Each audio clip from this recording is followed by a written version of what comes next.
আসসালামু আলাইকুম প্রিয় শিক্ষার্থীবৃন্দ। নবম, দশম এবং এসএসসি শিক্ষার্থীদের জন্য আজকে আমরা শুভা গল্পের মূল্যবান চরিত্র, অন্যতম চরিত্র যারা আছে, এই চরিত্র পরিচিতি নিয়ে আলোচনা করব। তাহলে চলো দেরি না করে শুরু করা যাক। শুভা গল্পের প্রথমে আছে শুভা চরিত্রটি আমরা প্রথমে আলোচনা করি। শুভা গল্পের কেন্দ্রীয় চরিত্র শুভা।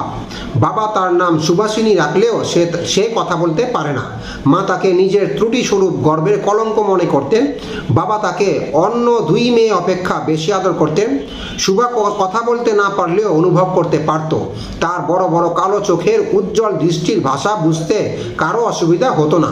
সে কাজকর্মে অবসর পেলে নদী তীরে গিয়ে বসে থাকত। মুখ প্রভৃতি এবং প্রাণীর সঙ্গে তার ভাব ছিল। সে দিনে 3 বার গোয়াল ঘরে গিয়ে দুটি গাভী সর্বশী ও পাঙ্গুলির সঙ্গে ভাব করত। গাভী দুটির শুভার বাহুতে শিং ঘষে তাকে সান্ত্বনা দিতে চেষ্টা করত। ছাগল ও বিড়াল ছানাও তার স্নেহের পরশ পেত। এছাড়া প্রতাপ নামে তার আরেকটি বন্ধু ছিল। প্রতাপ তাকে সু বলে ডাকত। নদীতে ছিপ ফেলে মাছ ধরার সময় শুভা তার কাছাকাছি তেঁতুল তলায় বসে থাকত। প্রতাপের জন্য সে প্রতিদিন একটা করে পান সাজিয়ে আনত। সে প্রতাপের দৃষ্টি আকর্ষণ করতে চাইত। সে মনে মনে প্রতাপের জন্য জলকুমারী, মণিদীপ্ত, গভীর নিস্তব্ধ পাতালপুরীর একমাত্র রাজকন্যা হতে চাইত।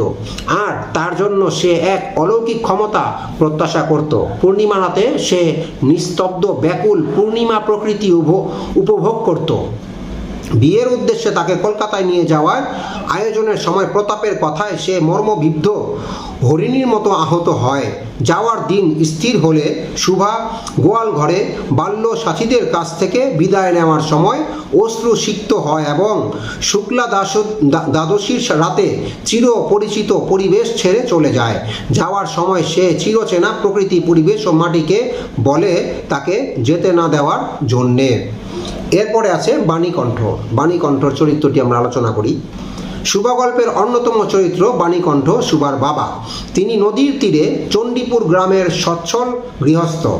বাখারির বেড়া, আটচালা, গোয়ালঘর, ঢেকিশালা, খড়ের স্তূপ, তেঁতুলতলা, আম, কাঁঠাল এবং কলার বাগান নৌকাবাহী মাত্রেরই দৃষ্টি আকর্ষণ করে। তিনি অন্য দুই মেয়ে সুকেশিনী ও সুহাসিনী অপেক্ষা সুভাষিনী তথা শুভাকেই বেশি ভালোবাসতেন।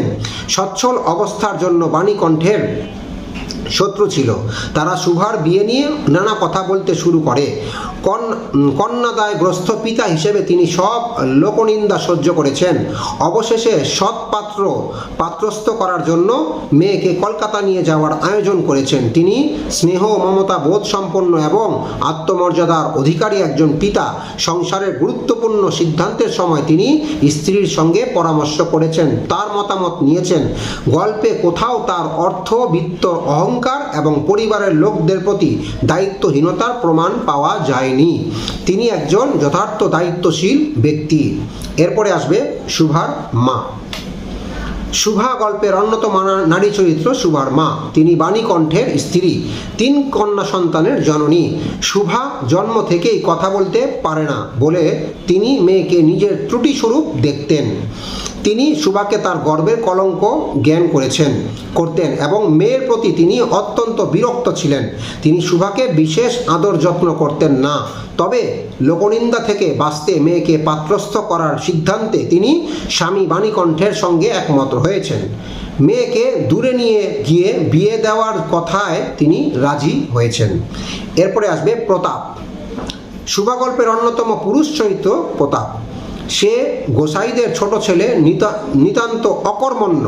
কাজকর্ম করে সংসারের উন্নতি করার ক্ষেত্রে তার কোনোই আগ্রহ নেই। তার প্রধান শখ ছিল ছিপ ফেলে মাছ ধরা। নদী তীরে মাছ ধরতে গিয়ে শুভার সঙ্গে তার প্রায় দেখা হতো। মাছ ধরার সময় বাক্যহীন সঙ্গী সর্বাপেক্ষা শ্রেষ্ঠ বিবেচনায় শুভাকে প্রতাপ সঙ্গী হিসেবে গ্রহণ করে। শুভাকে সে আদর করে সু বলে ডাকত। প্রতাপ মাছ ধরার সময় শুভার সাজিয়ে আনা পান খেত। শুভা যে তাকে পছন্দ করত সেটা প্রতাপ অনুধাবন করেনি। শুভাকে তার বাবা কলকাতা নিয়ে যাচ্ছে শুনেও প্রতাপ তাই অবাক হয়নি, বরং হেসে বলেছে, কিরে সু, তোর নাকি বর পাওয়া গেছে, তুই বিয়ে করতে যাচ্ছিস, দেখিস আমাদের ভুলিস নে। এখানে প্রতাপের উদাসীনতা ও অমানবিকতা প্রকাশ পেয়েছে। এরপরে আর কিছু অন্যান্য চরিত্র আছে, এই অন্যান্য চরিত্র নিয়ে আমরা বলি। গল্পে অন্যান্য চরিত্রের মধ্যে উল্লেখযোগ্য সুভার মা এবং সর্বশী ও পাঙ্গুলি। সুভার মা সম্পর্কে তো বললাম, সর্বশী এবং পাঙ্গুলি নামে দুটি গাভী। এই চরিত্রগুলো গল্পের প্রয়োজনে খুব সংক্ষিপ্ত পরিসরে এসেছে। সেখানে সুভার প্রতি তার মায়ের দৃষ্টিভঙ্গি, তৎকালীন সমাজ বাস্তবতাকে তুলে ধরে। আর সর্বশী ও পাঙ্গুলি নামের গাভী দুটি সুভার ভাষাহীন জগতে প্রিয় সঙ্গী হয়ে ওঠে। তো বন্ধুরা, সুভা গল্পের চরিত্র সমূহের আলোচনা আজকে এই পর্যন্তই। তো পরবর্তী ভিডিওতে আমরা অন্য কোনো গদ্য নিয়ে, মানে পরবর্তী গল্প নিয়ে তোমাদের সামনে উপস্থিত হব। পরবর্তী ভিডিও দেখার জন্য আমন্ত্রণ রইল। সেই পর্যন্ত ভালো থাকো, সুস্থ থাকো, ধন্যবাদ।